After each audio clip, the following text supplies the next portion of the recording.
Hello viewers, I'm your host Pratiksha Mishra with another episode of South Asia Focus. Let's begin the show. India, as the world's fastest growing economy with increasing political significance, is enhancing global connections. The recent visit by Malaysian Prime Minister Anwar Ibrahim highlighted efforts to strengthen bilateral ties across various sectors and elevate India's role in the Indo-Pacific. With Malaysia set to chair ASEAN in 2025, both nations are committed to regional stability, economic integration and sustainable development. Here's the report. India and Malaysia share a dynamic and evolving relationship marked by cooperation across multiple dimensions.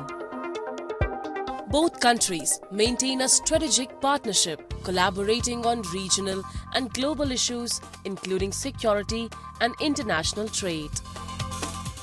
On August 20, 2024, the Prime Minister of Malaysia, Anwar Ibrahim, visited India, accepting the invitation of the Prime Minister of India, Narendra Modi, to undertake a state visit. This was the Malaysian Prime Minister's first visit to the South Asian region and the first meeting between the two Prime Ministers, allowing them to take stock of the enhanced strategic ties. The wide-ranging discussions included many areas that make India-Malaysia relations multi-layered and multifaceted. आज हमने निर्णय लिया है कि हमारी साझेदारी को comprehensive strategic partnership के रूप में एलिवेट किया जाएगा। हमारा मानना है कि आर्थिक सहयोग में अभी और बहुत पोटेंशियल है। Both Prime Ministers engaged in comprehensive discussions covering a broad spectrum of bilateral cooperation including political, defense and security matters as well as economic and trade relations. They also addressed collaboration in digital technologies, startups, fintech, energy with a focus on renewables, healthcare, higher education, culture, tourism and people-to-people exchanges. Additionally, the leaders observed the signing of memoranda of understanding in various fields. The agreements exchanged between the Loban Financial Services Authority and the International Financial Services Centres Authority of India covered a range of areas including recruitment, employment and repatriation of workers.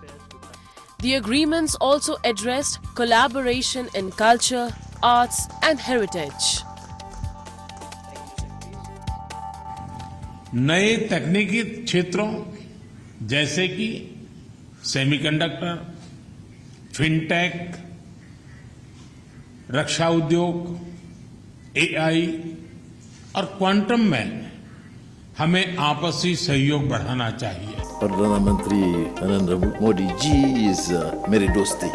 In a bold statement underscoring Malaysia's commitment to deepening bilateral ties, Malaysian Prime Minister Anwar Ibrahim declared a new chapter in the country's relationship with India.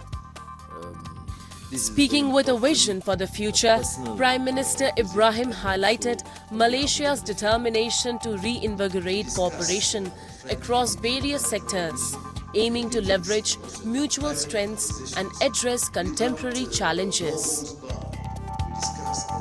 We have initiated a lot of new programs and we would hope that Indian companies with Malaysian companies collaborate further in all fields, including the new challenging areas like energy transition, digitalization and also food security.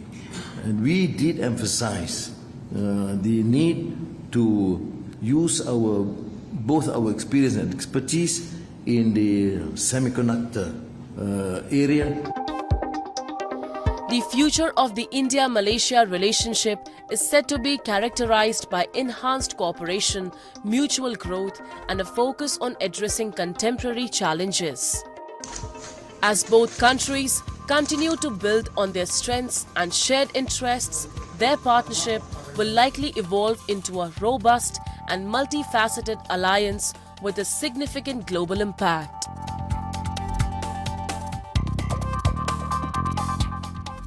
India is undeniably playing a crucial role in promoting global peace, stability and trade enhancement. Prime Minister Narendra Modi's visit to Poland and Ukraine amidst the ongoing conflict between Moscow and Kyiv sends a powerful signal to the international community. It underscores India's commitment to peace, dialogue, adherence to the UN Charter and the principles of sovereignty and territorial integrity of nations. Take a look. Indian Prime Minister Narendra Modi undertook a visit to both Poland and Ukraine amidst the ongoing crisis in Ukraine. This diplomatic trip aimed to strengthen international ties and demonstrate solidarity during a period of heightened geopolitical tension. In Poland, Prime Minister Modi's visit likely focused on enhancing bilateral relations and discussing regional security concerns. The visit reflected India's commitment to engaging with key European partners and supporting global stability. Prime Minister Modi's visit to Poland marked the first time in 45 years that an Indian premier had travelled to the country. This trip underscored India's desire to renew and strengthen its relationship with Poland, the sixth largest economy in the European Union and a growing military force in Central Europe. Friend, Ukraine और पश्चिम Asia में चल रहे संघर्ष हम सभी के लिए गहरी चिंता का विषय है। भारत का यह दृढ़ विश्वास है कि किसी भी समस्या का समाधान रणभूमि में नहीं हो सकता। किसी भी संकट में मासूम लोगों की जान की हानि पूरी मानवता के लिए सबसे बड़ी चुनौती बन गई है। हम शांति और स्थिरता की जल्द से जल्द बहाली के लिए डायलॉग और डिप्लोमेसी का समर्थन करते हैं। इसके लिए भारत अपने मित्र देशों के साथ मिलकर हर संभव सहयोग देने के लिए तैयार है। Bardzo się cieszę, że pan premier potwierdził gotowość zaangażowania, swojego osobistego zaangażowania w pokojowe, sprawiedliwe, szybkie zakończenie wojny. Jesteśmy obaj przekonani, że Indie mogą odegrać tutaj bardzo ważną rolę i pozytywną rolę. Co ma znaczenie ta deklaracja, szczególnie, że za kilkanaście godzin pan premier będzie gościł w Kijowie.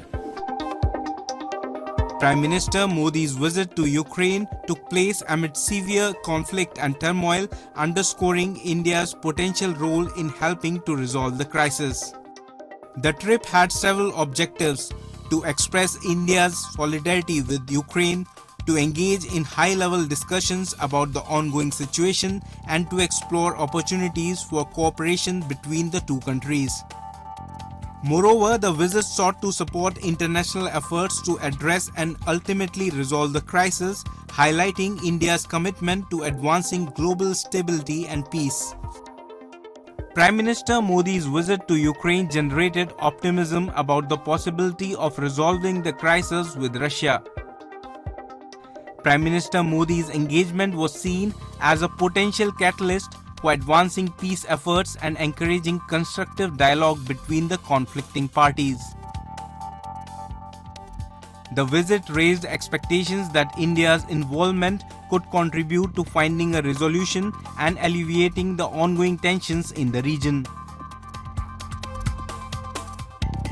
We all need peace, but we must understand red lines for this peace. And I very hope that Mr. Modi will be one of important advocation of this process. With Prime Minister Modi's visit marking a significant diplomatic effort, both Poland and Ukraine expressed hope that India's involvement would pave the way for a constructive dialogue and a peaceful resolution to the ongoing conflict. The international community anticipates that these efforts will contribute to long-term stability in the region. Time now for Asia This Week, the stories from across the continent. Relentless monsoon rains and flooding have left nearly 3 million people stranded in Bangladesh, inundating extensive areas and causing significant damage to homes and infrastructure. Television footage revealed severe flooding in several districts where torrents of flood water were rushing through streets, roads were heavily submerged, and people were being rescued using ropes. Several regions have been cut off due to damaged roads, isolating communities and complicating relief efforts. The Flood Forecasting and Warning Center has issued a warning that with the ongoing rains, water levels could continue to rise, heightening concerns about further flooding and displacement.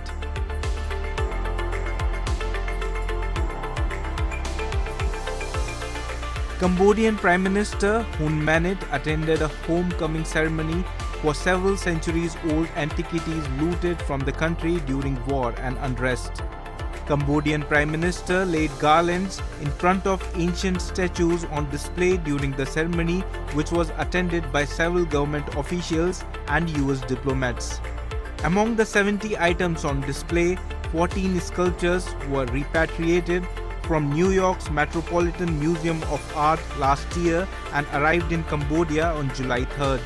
The other 56 items came from private collections previously stolen from Cambodia.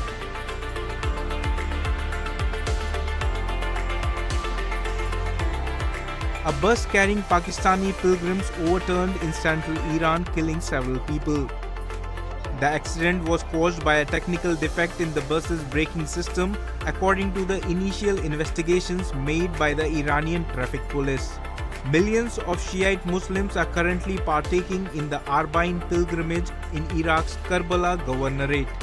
The event marks the centuries-old 40th day mourning event following the killing of Imam Hussein bin Ali, a central figure in Shiite Islam and the grandson of Prophet Muhammad, in the year 680 AD. Moving on. As Sri Lanka prepares for its pivotal presidential election on September 21st, the political scene is heating up with the main candidates actively campaigning across the nation. The election comes at a critical juncture for Sri Lanka, which has been grappling with severe economic difficulties, including a financial crisis that has led to significant hardships for many citizens.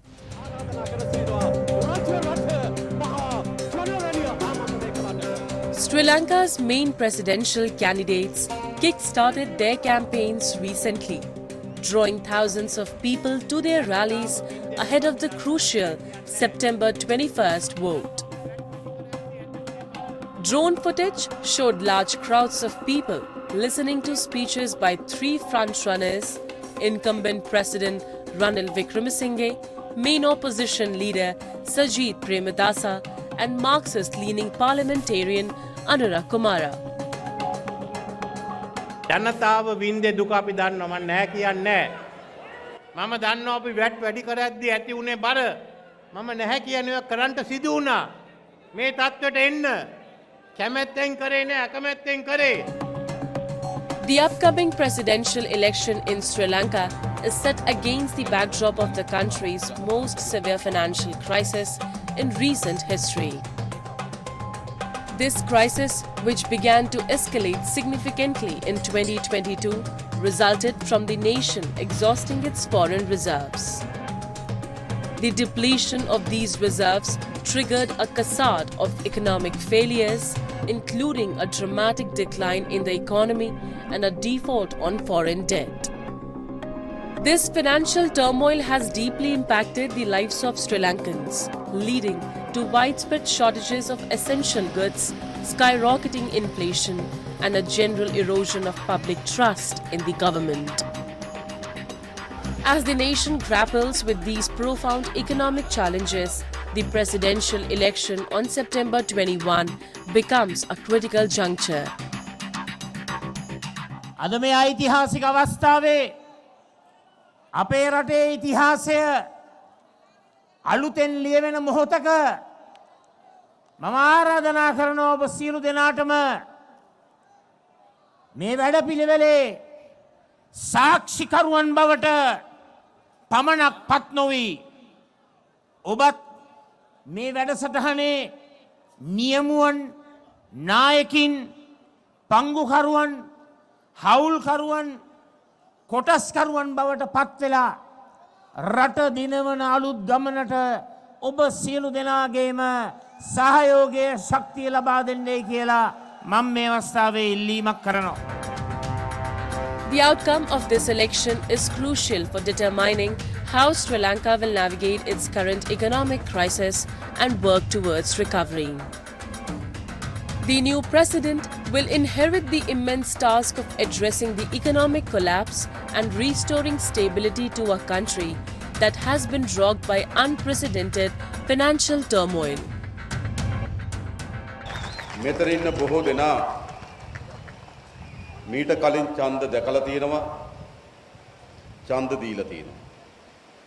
මෙතන ඉන්න බොහෝ දෙනා මීට කලින් ආණ්ඩු හදලා තියෙනවා ආණ්ඩු පෙරලලා තිබෙනවා.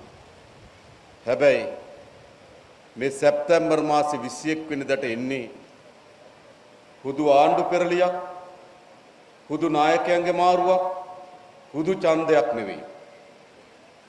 මේ රට වෙනස් කරන ඡන්දේ ජාතික ජනබලවේගය ජයග්‍රහණය කරන ඡන්දේ. Voter turnout and engagement will be pivotal in shaping the next steps for the nation, as the new leadership will be expected to implement policies and reforms aimed at economic recovery and stabilization. The results of this election will not only reflect the public's response to the current administration's handling of the crisis, but also set the course for Sri Lanka's path forward in overcoming its economic difficulties. As Bangladesh grapples with severe instability, the interim government led by Nobel Peace Laureate Muhammad Yunus is finding it challenging to restore normalcy. Amidst this turmoil, indigenous communities have seized the opportunity to push for their rights, demanding constitutional recognition. Despite the government's assurances, significant doubts persist regarding the effectiveness of its efforts. Here's the latest report. Amid the backdrop of a turbulent political landscape, indigenous communities in Bangladesh recently seized the movement to advocate for their rights. Members from various Bangladeshi indigenous communities gathered in Dhaka to celebrate the newly formed interim government and voiced long-standing demands for constitutional recognition and rights. আমরা বর্তমানে যে government সেটা স্বীকৃতি চাই আর আমরা এই আদিবাসী হয়ে আমাদের স্বীকৃতিটা আমরা চাচ্ছি। Nobel Peace Laureate Muhammad Yunus has recently been thrust into the role of leader for Bangladesh's caretaker government following a period of intense violence that has severely destabilized the nation. This unrest forced Prime Minister Sheikh Hasina to step down and flee to neighboring India, further exacerbating the country's turmoil. Under Yunus' interim administration, there are serious doubts about the effectiveness of efforts to restore peace and stability.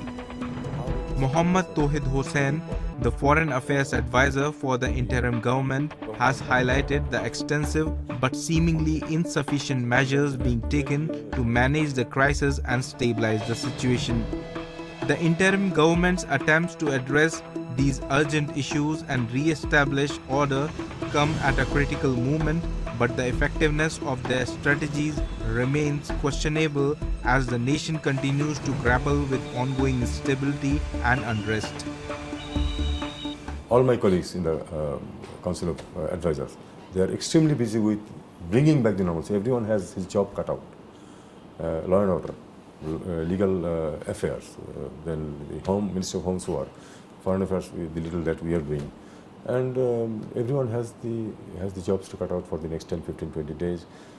I think from September, things will, normalcy and normal way of functioning will start.